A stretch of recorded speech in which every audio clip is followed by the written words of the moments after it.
여러분 안녕하세요. 이달의 CR 시간입니다.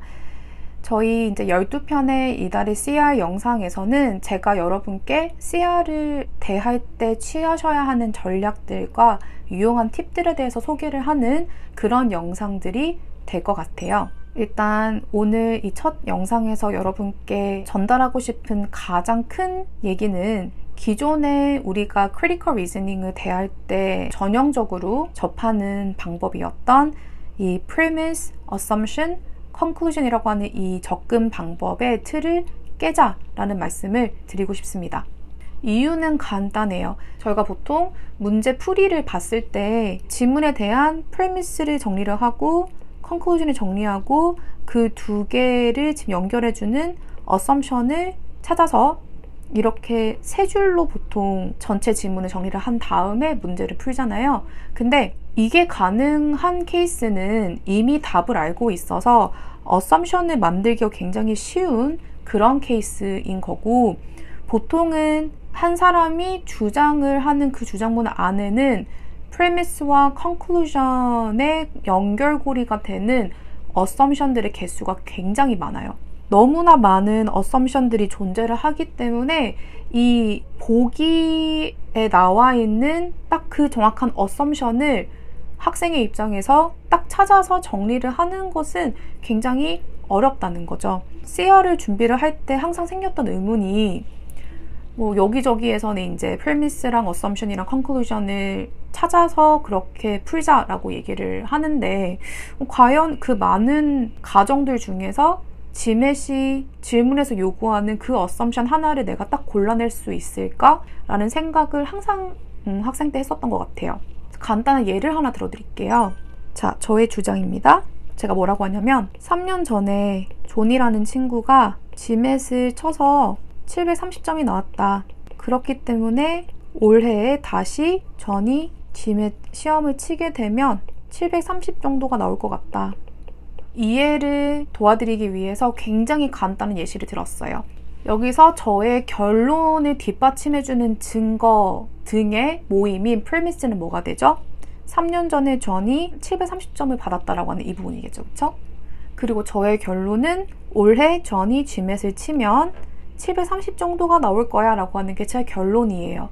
그러면 이 프리미스와 컨클루전을 이어주는 어썸션은 단 하나일까요?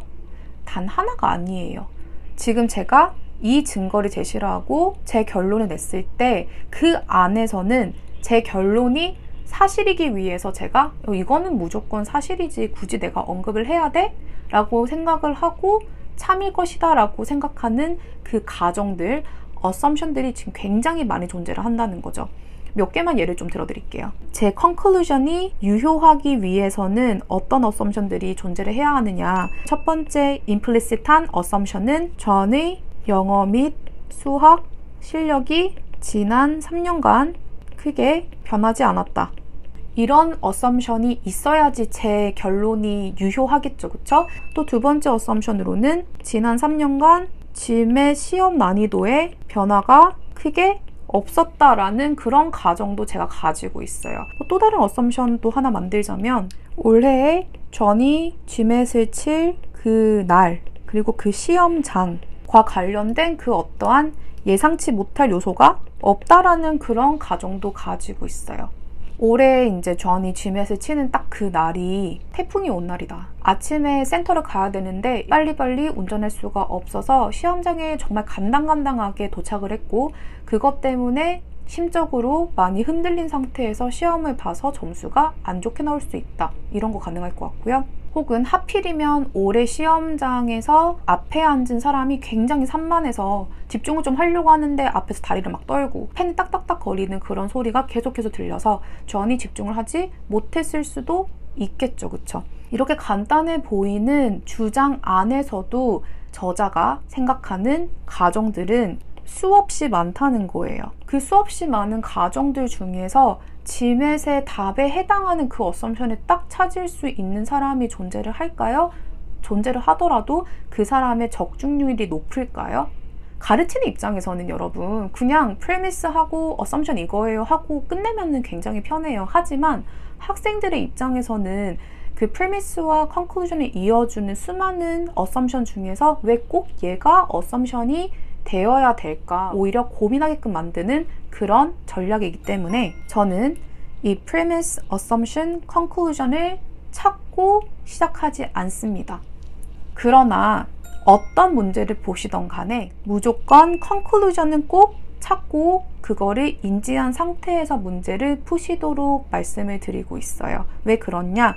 conclusion이 가지고 있는 중요한 이 단어들, 키워드들이 바로 질문이 정해준 바운더리이기 때문이에요. 우리는 이 바운더리 안에서만 놀아야 된다라는 부분을 가장 대표적으로 보여주는 것이 conclusion이고 그 안에 있는 키워드들이기 때문에 일단 conclusion은 꼭 찾아놓고 그것을 인지한 상태에서 보기들을 읽고 문제를 푼다라고 보시면 될 것 같습니다. 자, 그리고 또 어떤 분들은 쌤 저는 뭐 질문 먼저 읽고 그 다음에 지문을 보는데요. 그건 어떤가요? 이제 물어보시는 그런 분들이 종종 계세요. 근데 뭐 이거는 사실 개인적인 취향이죠. 근데 저 같은 경우에는 그 질문을 먼저 읽었을 때 아 얘가 strengthen question이구나 혹은 assumption question이구나 이거를 생각을 하고 나서 지문을 읽으면 오히려 지문을 정리하는 데 조금 방해가 되더라고요. 저 같은 경우에는 지문을 그냥 다 읽고 난 다음에 그 정리한 내용을 확실하게 인지를 빨리 하고 그 다음에 그 질문에서 원하는 바를 읽는 그런 방법을 취하고 있습니다. 그리고 이제 CR에서 좀 중요한 거는 정말 끊임없이 생각을 하셔야 되는 섹션이에요. 그렇기 때문에 어떤 보기가 됐던 간에 스스로에게 계속해서 반문해 보셔야 돼요. 이게 답이라고 했을 때 남들이 나한테 의문을 가지지 않을까? 그럼 의문을 가졌을 때 나는 뭐라고 얘기를 할 수 있지? 이러한 그 스스로에 대한 셀프 Q&A를 계속해서 반복을 해주셔야 된다는 거죠. 자문자답으로도 충분히 문제가 풀리는 경우에는 굳이 화이트보드에 뭘 쓰실 필요가 없으세요. 그냥 스키밍 듀얼을 하면서 얼른 풀어주시면서 쉬운 문제들은 시간을 최대한 여기서 단축을 해주셔야 됩니다. 여기서도 이 키워드는 굉장히 중요하기 때문에 키워드를 항상 찾고 그리고 생각을 하자라는 부분 강조 한 번 더 드리고 싶고요.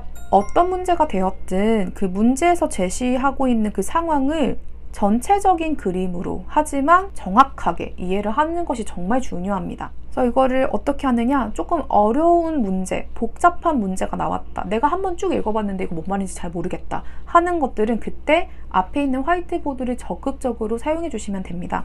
본인만의 방식으로 간단히 정리를 하시면 되는데요. 당연히 키워드 위주로 정리를 해주셔야겠죠. 그쵸? 쓸데없는 단어들을 길게 쓰실 필요가 없어요. 예를 들면 지문에서 professor이 나왔다? 그러면은 professor를 이렇게 막 누누이 적지 마시고요. 그냥 이 정도로만 사람 모양 그리고 P 정도로만 그렇게 간단하게 본인이 파악할 수 있을 정도로만 정리를 해주시면 됩니다. 자, 그리고 어려운 난이도의 문제들이 존재를 해요. 이 친구들 같은 경우에는 본인이 이제 정리한 그 이미지를 토대로 차근차근히 좀 고민을 해보셔야 돼요. 그래서 이미지화 시켜서 전체적 흐름을 캐치한 다음에 여기서 비어있는 어떤 갭이라든지 혹은 이 전체적인 흐름을 조금 더 공고하게 만들어줄 수 있을 만한 옵션이라든지 이런 것들을 이제 찾아낸다고 보시면 될 것 같습니다. GMAT에서 저희에게 제시하는 이 문제 유형들은 총 9가지가 있는데요. 비슷한 것들을 묶어서 그리고 좀 독보적으로 특이한 거는 하나하나씩 제가 다음 영상에서 설명을 드리려고 합니다. 특히 제가 볼드페이스로 표시를 한 이 첫 번째 Analyzing Reasoning Structure 그리고 Assumption 마지막으로 Strengthen and Weaken 유형이 굉장히 많이 나온다고 보시면 될 것 같아요. 이번 영상은 여기까지고요. 저는 다음 이달의 CR 시간에 여러분을 만나 뵙도록 하겠습니다. 시청해주셔서 감사합니다.